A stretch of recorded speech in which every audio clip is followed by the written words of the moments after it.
What is going on, Zanies, and welcome back to another episode of Emergency Response Liberty County. You know, boys and girls, long has been my question of which vehicle is the best to use against the law enforcement team, but not only that, which vehicles in the law enforcement team are faster than their civilian counterparts. Now, this is a bit of a nod to, I believe, Amaze. I believe he's covered this topic very briefly in the past, but I want to go into it with just a little bit more detail. There's a handful of cars on this list that I'm really dying to test out, and there's one in particular that I believe is going to take the cake, but let's not waste any more time. Let's jump into the video.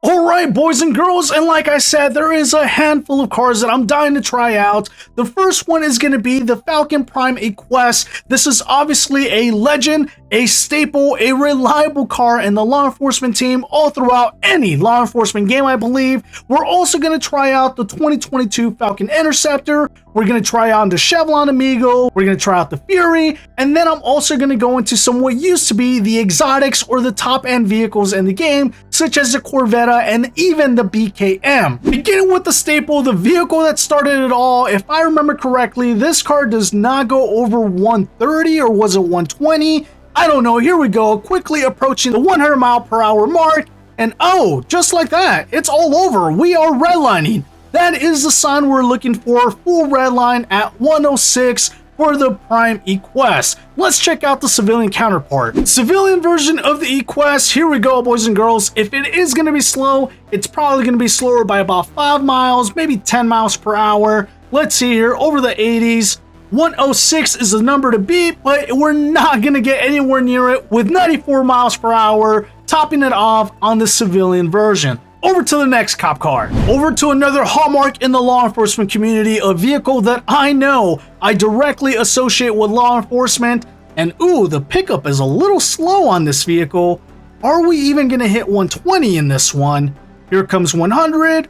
Looking for that red line as well, boys and girls. And it looks like 120 is passed, but we are redlining at 128. 128 on the Explorer. Let's check out the civilian version. Be warned, Zanies, this is going to be the only mismatch in the game, as we don't have the 2022 version of the Ford Explorer in the civilian team, but the number to beat is 128, and so far the pickup on the civilian version, on this older version I should say, is a little bit better than the civilian version, already at 120. However, this is where we're going to top out. 128 was a mark to beat. We are not going to beat it. Civilian version at 120.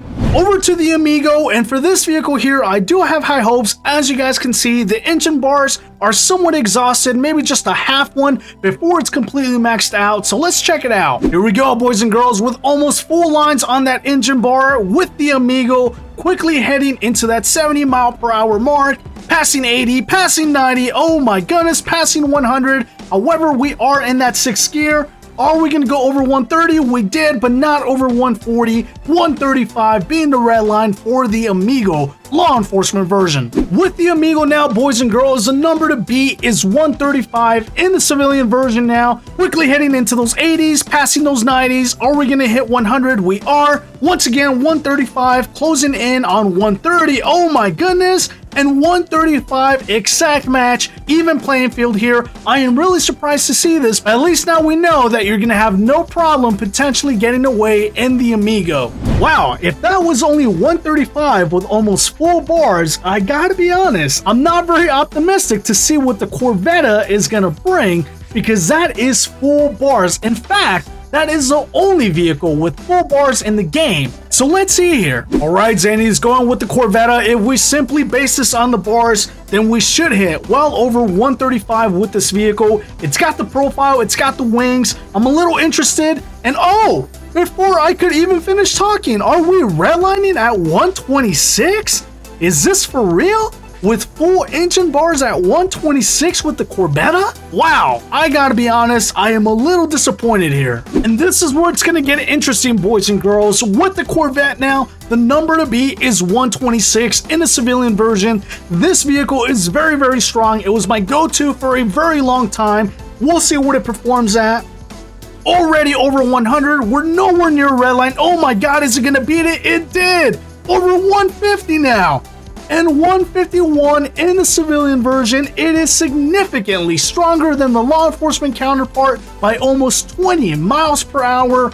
Wow, that was a little bit of a shocker, but now I really want to see what the Fury is like. Okay, wow, if that was a disappointment, I was going to leave the Fury to the very end because as you guys heard me say earlier, there was one vehicle that I thought was going to take the cake, but since this one is not full bars, this one's missing a half a bar, chances are it might perform somewhere in that same range as a Corvetta and the Amigo between 120 and 140. So I'm not going to leave it to the end. I'm just going to jump into it right now and figure this out.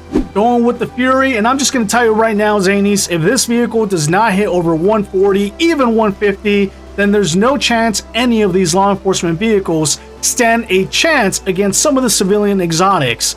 Quickly going over 130. Oh, I don't know. It's got the legs. 150. 160, oh my goodness, 162 on the Fury. 162, yes, that's what I'm talking about. Let's check out the civilian version. We'll see if the Fury can outperform its law enforcement counterpart as we quickly reach over 90 miles per hour. There goes 100, and the number to beat here, you guys, is 162. Are we gonna beat it?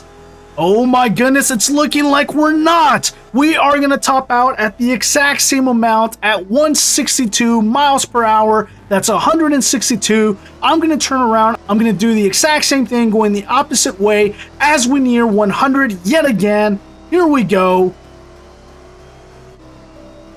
And yeah, Zanies, it's looking like this is not a fluke either. There is 162 as well. Even playing field in both the law enforcement and civilian teams. With the BKM now, boys and girls, I think this vehicle is going to land somewhere between 120 and 130. We'll see. Pickup is a little bit better than that Ford Explorer. Quickly going over that 100 mile per hour mark, but it looks like we're going to exhaust that 6th gear, and it doesn't have a 7th gear in it, so 125 is the max for the BKM. Keep in mind though, this does put to shame the X5 and the Corvetta, which is really interesting to see. Yes, you heard correctly. This vehicle very closely rivals the Corvetta, which supposedly has full engine bars. Wow. That is definitely food for thought there. Let's check out the civilian counterpart. And last but not least, with the BKM or the BMW, one of my personal favorites, the number to beat here is 125, boys and girls. And at this point, it's not a question of if it's going to perform or if it's going to match it and exceed it. And we very quickly closed in on 125, 125 miles per hour for the BKM. Very evenly matched. And now to answer the question, which vehicle is going to beat out all law enforcement vehicles? The Takeo Experience here should top out at a little over 150, hopefully. I haven't really driven this vehicle much, but we'll see. There goes 120, 130, 140, and we are redlining at 140, so it's not this vehicle. Let's move on. The Corvette 8 has full engine bars, and just so you guys know what I'm trying to do here is I'm trying to find the vehicle that's going to beat out 162. So far, we know that the Fury, both on the civilian and law enforcement team, can hit it, but what other vehicle can hit it and outperform? The Corvette is looking strong, but nope, it's not going to have it in it at 157. Let's move on. The Falcon Heritage is the next vehicle with full bars. I have high hopes for this one. Once again, that mark is 162. Can this vehicle do it? Full bars, exotic, quite an expensive vehicle, but will it do it for 162? Here we go. Oh, and we're stopped at 132. All right, well, this one ain't it. Let's move on. The Audi R8, another vehicle, favorite among fans. Can this vehicle do it? 162 being the mark. Not a big fan of this vehicle, but that's just my personal opinion. Quickly over 100. Can we go over 120? We can. Over 130? We can. Oh my goodness, is this vehicle going to do it? No, it is not. At 146. Moving on, over to the 650S, one of the newer vehicles in the game. Can this vehicle do it with 162 being the mark to beat? Quickly over 100, I don't know, I have high hopes. Does it have a 7th gear in it? It does not. Wow, we are redlining at 150. We only have one vehicle left, boys and girls. Let's check it out. We are down to one vehicle, the Ettore, however you say it. If this vehicle does not beat 162, we will officially have a new king of vehicles in the game. However, it's quickly approaching that mark. Here we go, and it's beat it. 170 for the Ettore. Yes! This is the vehicle to have, boys and girls. Gonna do it one more time, going the opposite way so we can all see it. But this is the vehicle to drive if you are really looking to take advantage of the game, take advantage of the vehicles, and outperform any police vehicle out there. It is gonna come at a price because this is the top tier vehicle in the game at 170. But there you have it, boys and girls, finally answering the question. And if you can't buy this vehicle, then now you know the Fury is the vehicle to buy. Wow. All right, Zanies, well, let me know if you guys are just as shocked with the results as I am down in the comments below. Let me know which one is your go-to vehicle in both the law enforcement team and the civilian team. And until next time, long live the Zanies.